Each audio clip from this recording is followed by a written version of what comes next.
is live on scene. Rosh, are investigators without question making a connection between the break-in 8 days ago and this shooting? Well, they're looking into forced entry here. They do say there was forced entry into Sean Taylor's home, and they are wondering at this point whether that forced entry was a result of the November 17th break-in or the incident that occurred here on Monday morning. But we're also getting new information from police, a critical moment here.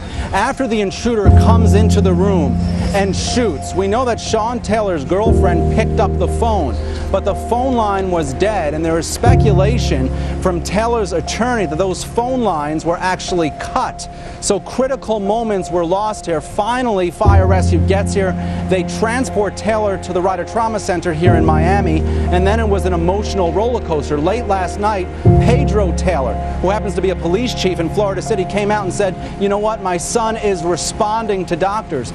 Everybody here was so hopeful, but as day breaks, hope turns into despair.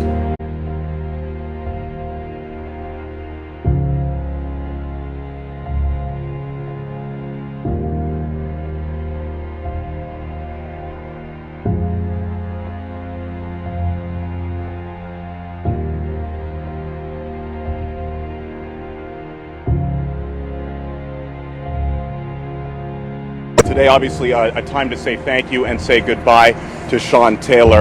A packed gymnasium here behind me at Florida International University. More than 4,000 people in attendance. The 3-hour ceremony had some moments of laughter, plenty of tears, as well as some poignant moments as well. The NFL community was out here in full force. Many former Hurricanes showed their faces, including running back from the 49ers, Frank Gore. He was here. Taylor's agent, Drew Rosenhaus, he gave one of the eulogies today. Redskins owner Dan Snyder flew in. More than 350 Washington Redskins staff and players for this funeral, and Giants tight end Jeremy Shockey as well, all here to celebrate the life and mourn the death.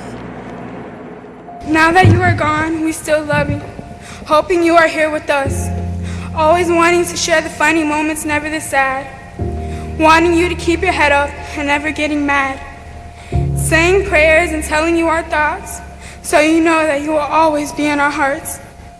Hoping this never happened, wondering why. Wishing you the best while not wanting to cry. I never wanted you to leave, but my heart that loves you will always grieve. I'm waiting to see you again, but I know you're home, and I'm wishing you were never gone. When it comes to peace, Sean was at peace in his life, you know. It showed in everything he did. He was always smiling in the locker room. He came to work with the right attitude, and one day, you know, he said, Clint, man, you're always smiling. I wish I can do that. And, you know, I'm wondering, I'm thinking the same thing about you. Sean was our first draft choice.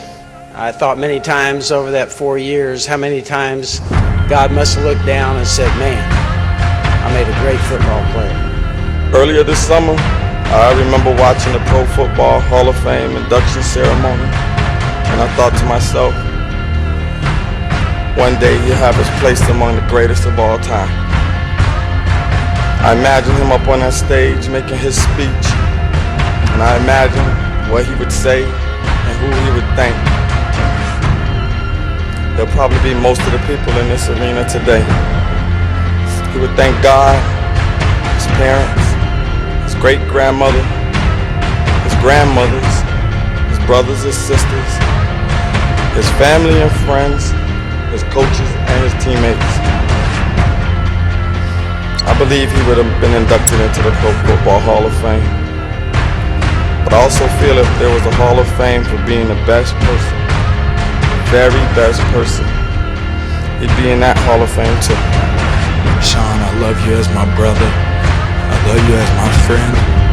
The rest of my fellas and my teammates that I never had the opportunity or took advantage of the opportunity of letting you guys know how much I love and care about you guys. This is the time to do it, and this is a great starting point for me, and I'm gonna miss him with all my heart. I love him. You know, I thought when he came to the Redskins, I was his guardian angel, and the way events went, as God would have it, he turned out to be one of mine. So today, my heart is broken. I'll get through it. We'll all get through it. But I know that he was one of my guardian angels and he was there for me. Thank you for loving my sister the way you did. Thank you for the integrity and humbleness you never failed to show. It's a funny thing how God always seems to take the special ones too soon. He clearly needed you.